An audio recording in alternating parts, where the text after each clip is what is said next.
పత్రిక 1వ అధ్యాయము 21వ వచనం చూసుకుందాం.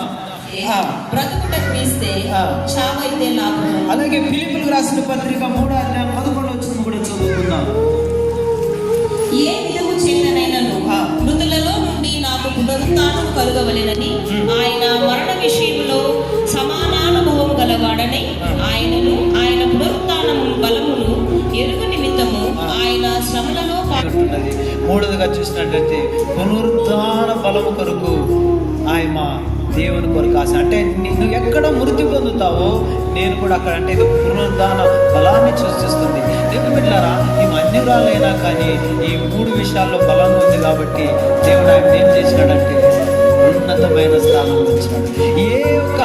ఏ ఒక్క పొలంలో అయితే పని మనిషిగా వెళ్ళిందో రూతు, అదే పొలముకి యజమానురాలుగా మార్చినాడు. ఒకసారి అలెలు చెప్దామా.